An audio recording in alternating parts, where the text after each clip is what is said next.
Live from the Stilted Studios in South Scottsdale, this is the Log Jam. Welcome. Welcome, everybody. Season 2, Episode 2 of the live version of the Log Jam. Good to have you. Lots to talk about tonight. We're going to get into the keeper draft. Next Sunday is the actual draft. A couple of rule changes. Fellas, welcome in. Yeah, welcome. Thanks. I'm excited for the year to get going. I thought overall, a good keeper draft. And again, looking forward to the best day for all of us, which is next Sunday, 10 a.m. Tom's Place. I will be getting naked and closing the door. Ooh. Promises. Well, it's very early for that. That's fine. Keeper draft was awesome. Thanks to Joel for hosting what appears to be the last ever draft at Dave & Buster's. It's been an excellent location. Looks like we'll be going to Avalon Studios. Yeah, it was a good run, although short-lived. When you're not welcome anymore, you're not welcome, and we understand. It was really fun. I think, was it you who was the Papa Shot champion, or was it you who was the Papa Shot? I know we didn't do it this year, but I went and over played from last and year. won. No, I think it so was I actually Tom. won since I was the one that played. And which one of Corey's young children did you beat? They didn't play either of them, actually. It's like Adrian Peterson in here. Just all by myself. Draft next Sunday at 10 a.m. Some controversy there. We've usually done night drafts. It'll be the first morning draft. People allegedly coming from Payson or Prescott. People going to be in California. We have another call-in situation. We'll see how it goes. So we'll see how it goes. Hopefully it's a nice, smooth draft. We all have a good time.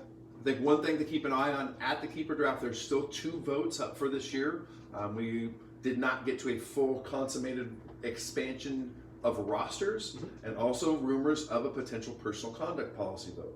Yeah, I think, we were looking at expansion of keepers, correct? Yep. And then also personal conduct just being, obviously in the league, whether you're not showing up to events, your personal conduct in the league, or again outside the league. Roger Goodell now has the ability to possibly fine organizations. It's still something. Yeah. Just be prepared for a vote on Could something. be could be drug testing, could be personal conduct, harassment, those kinds Uniform of things. policy. Exactly. I have one quick question about the draft. Sure.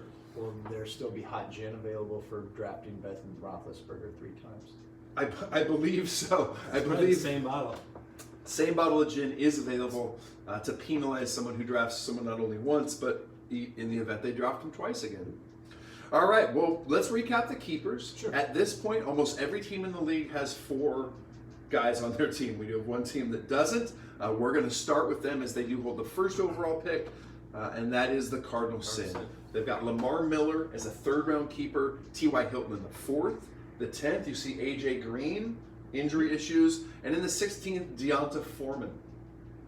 Well, obviously, 2 good receivers there, decent keeper value. We'll see what happens with A.J. Green, but if he's not injured, it could be actually an incredible pick of good production.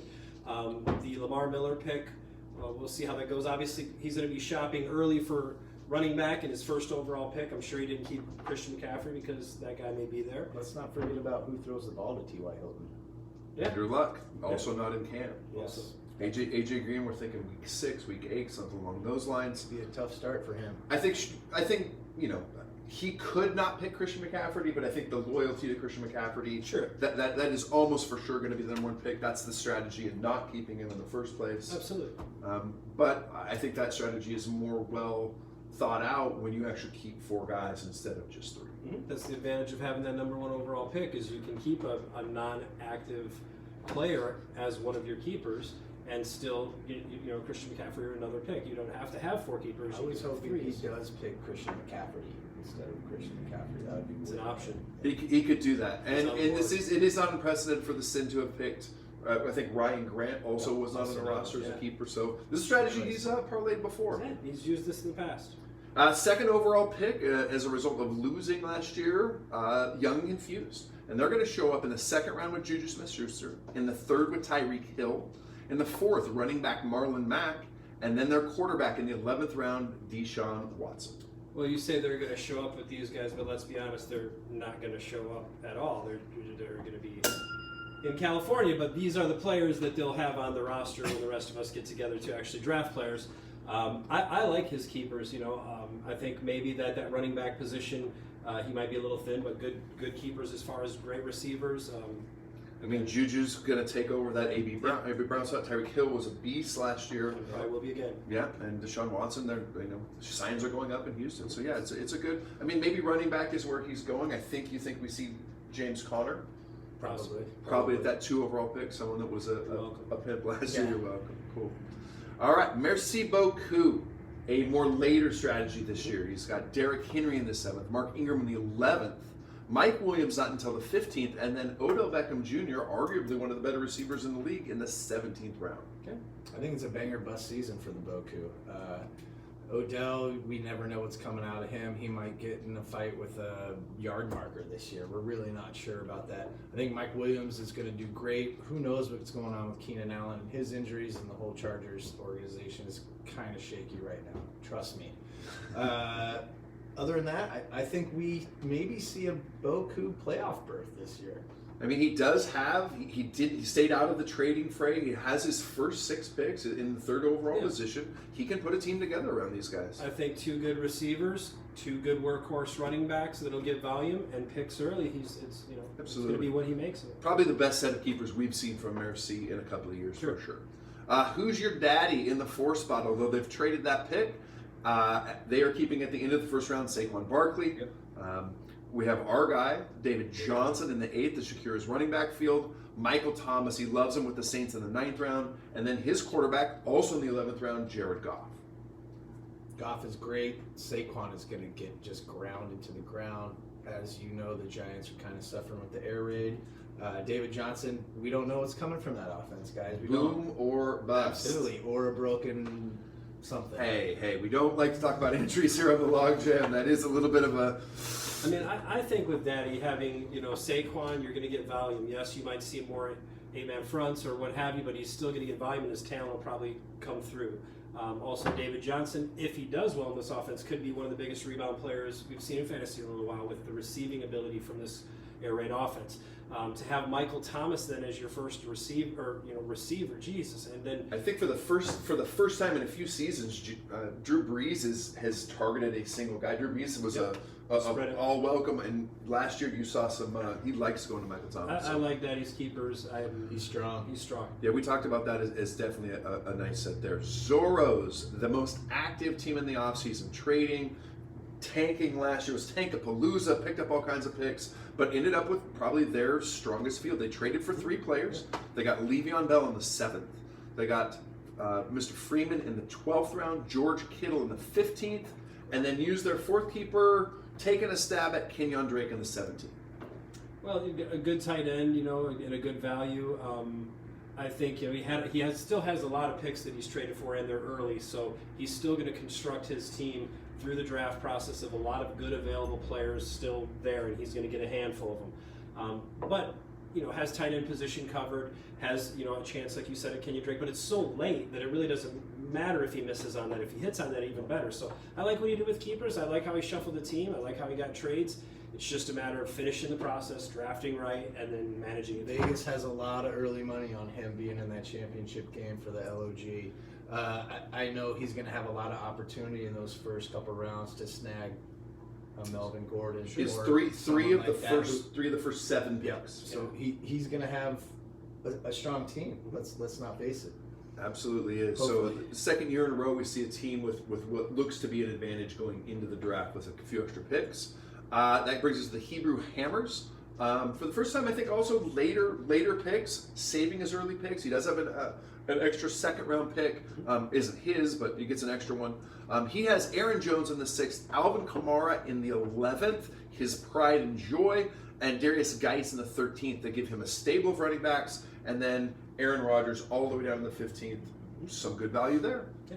It seems like to me his theory was, I'm going to acquire some early picks and I'm going to build a running back stable that gets carries later in the draft. I'll have those picks put away with a great running back, and so really Ferrari, it looks like he accomplished that and those needs are met. Now he can draft and a best available player, but we'll see how that is. Darius Geis kind of scares me a little bit just because he seems a little soft and injury prone.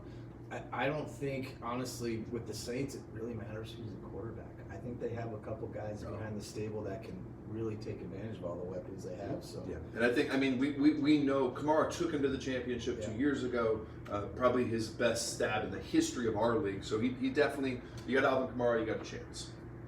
The next 3 teams, as virtue of making the semifinals last year but not coming away with the trophy, we're drafting 7th, 8th, and 9th. Brings us to your mom's pen. Got the number 1 overall pick using for Todd Gurley. And the 4th round, Kerryon Johnson, a guy that you enjoyed that pick last year. We'll see if it pays out. Adam Thielen, a former Titan, highly coveted by the Avengers in the 8th round, and then sneaks the Bears D through the keeper draft in the 18th. Yeah, well, this isn't the best, feeling we've had of our organization as far as our keepers. We got great talent. I love the Todd Gurley, and Kerryon Johnson's going to get carries there, no pun intended. But the Bears defense, I knew I had to have a weekly defense. I decided that with James Conner being a biddable player, that I had to choose between him or Todd Gurley because I wouldn't be able to keep both based on the rules. You can't keep a biddable player. I knew he was going to be bid to the first. So I tried to slide the Bears defense in, make sure nobody would bid on them, and then knowing that I took Kerryon. So it was a different process for us on that particular draft. It's going to be a different process because I gave away some early picks to try to make a run last year. So it's going to be a lot of digging, I think, for us. Yeah, it's an upside down year, I think, for a couple of us here sitting behind the camera in front of it. I like your team. You're always strong. You're always digging, and you're always one of the more cerebral players in this league. So I still wouldn't count you out of the playoffs, but I don't want to see you there. I'll add to that I think if it was anyone else in the league that's sneaking through a defense in the last round, I may, kind of mock or think, but sometimes when Darren makes a move, you wonder, well, maybe that was statistically the best thing that he could be doing there. He does have what's probably going to be the number 1 defense each week to give himself an advantage at a position that, like you said, starts every week. I always love Thielen. He gets you a bunch of catches. He's a PPR horse. I think you got a shot. Yeah, and one of the decision processes, and again, that move was that if it doesn't work, I'm not paying to play this year anyway. Ari's Cats! All right, that brings us to the Titans. A couple of holes here. Is Antonio Brown at Raiders camp or not? He has him in the 3rd. Devontae Adams, a horse, in the 7th. Zach Ertz, the number 1 tight end, possibly in the 12th. And then sneaks through with his 1 Charger. I think if we would have bet money on which Charger he was going to keep of the 6 he had last year, that Austin Eckler in the 17th would not have been the guy we bet on. Yeah, I saw that pretty sneaky move too. Obviously, Melvin Gordon kind of not became an option for him. But Austin Eckler has a role there carved out, no matter if Gordon's not there and they go with a different guy to do the first down duties here or there. Eckler has kind of a separate role that he's been amazing at, so I think that's a great value. And then you look at the receiving, the actual targets he's going to get with Devontae Adams, with Zach Ertz. I mean, he's got targets nailed. He's got targets for sure, but then it's helmet questions that are plaguing Antonio Brown. He had the frozen feet. True. Now we're testing helmets. Any word from Titans camp on Antonio Brown's helmet? We have acquired the current helmet that Antonio Brown will be having tested this Friday. It is a shoot size large. It does have the Noxie stamp and the warning symbol that pretty much says you're a moron for playing this sport because you're going to die from brain injury. He also sent some gloves. I don't really know why, but as you can see, brand new face mask. Looks a little vintage, but we're not sure if he's going to go with this straight kind of thing. But it does stop the bell from being rung, so we think it's going to pass. Austin Eckler is a flyer for me. I don't think Melvin Gordon's going to show up. As someone who grew up around the Chargers, the Spanos family is notoriously frugal. That's why they left San Diego. And I unfortunately think Melvin Gordon isn't going to come back around until week 10 or 11, guys. So, Joel, go get him early, and then I'll trade you back for him about week 12 when all your team is in, some hurting, and I'm going back to the playoffs, baby. All right, that brings us to my Avengers. Yes. Also taking a different tack this year, we said goodbye to Le'Veon Bell for the first time since he was a rookie. Picked up some extra picks so we could keep guys early. We have Zeke in the 1st, not in camp. Mike Evans in the new Bruce Arians offense, number 2. Julio Jones has been the stalwart in the 4th. Oh, yeah. And then a new running back to the fold in the 8th round, Nick Chubb. I think you're going to be just fine, Tom. Those are great, solid keepers. I would imagine you're going to vie for either most wins again this year or maybe points. You've always had a solid team, and I wish you luck, man. Yeah, I think I agree, and no matter even if some of these keepers wouldn't work out, you're the organization that would repair and still get there. So I'm not too worried about that. But I think Zeke, I know it's a little bit of an X factor. Nick Chubb is a great stable to have as a one running back. Zeke, I think we all think eventually was going to get worked out. He's going to come. He's the main part of the offense. Yep. And if that happens, Tom's probably got one of the best set of keepers, probably the best chance at a championship, along with maybe Daddy and a couple other guys we named like Joel. Early predictions. But that Zeke pick, if it misses, now Tom's going to start to fill a position of, hey, where is my second running back or my third running back? And knowing that Kareem Hunt's coming back at some point into Cleveland, and how will that affect, Nick Chubb at that time? So I think it'll be fine. I think Zeke comes back, and Tom has probably maybe the best team in the league. I just think we need to keep an eye on that just to see before the draft if we have any resolution. Well, how's he draft around not knowing? I know for sure we need to keep an eye on it because I sat out last year with Le'Veon Bell taking up a absolutely. roster spot all season long. I know what it's like to do. I do not want to do that again, but that's the position I'm in. And that brings us to last year's champion, and that is Indecent Proposal. Yes. Won last year, comes back with, on paper, the best set of keepers we've ever seen from the Indecent Proposal franchise, and that is Joe Mixon in the third, Travis Kelce in the fifth, Nuke Hopkins in the sixth, and last year's wonderkind Pat Mahomes in the 11th. Well, I don't know about you, but if Mahomes has a better year than last year, I'll close the door and get naked once again. Yeah, it would be impressive to see Mahomes put up the same numbers, but knowing that he's in an offense where it's possible, I think that's a great pick. Luckily, he figured out how to get an 11th round pick, but it cost him a first round pick next year to get this guy. So I think, but you look at his receivers, just so solid. You look at Joe Mixon as a number one running back there. Maybe in a tough division with the run-oriented offenses or defenses like Pittsburgh and Cleveland. But otherwise, we'll see how it plays out. Benner doesn't pick until the 7th round, however? 7th round. He I don't know. Does he get fined if he doesn't show up until 11:45 when his first pick is? Or Yeah, no, I don't think so. I don't know. He does have to be there. His extension. We know he has to be there to vote when the draft starts, and we know that if that vote had changed 2-3 years ago, that Joe Mixon wouldn't be on his team. Joe Mixon would probably still be an Avenger. Le'Veon Bell wouldn't probably be a Zorro this year. So think about that when we're voting. I think that's an important thing coming up. Guys, it's going to be a great year, don't we think? I can't wait. Yeah. We'll see you guys Sunday. Avalon Studios, 10 a.m. Don't be late. Be ready to Mimosas vote. on Tom. And warm gin. Yo, buddy. Thank you. We're out. Close the door.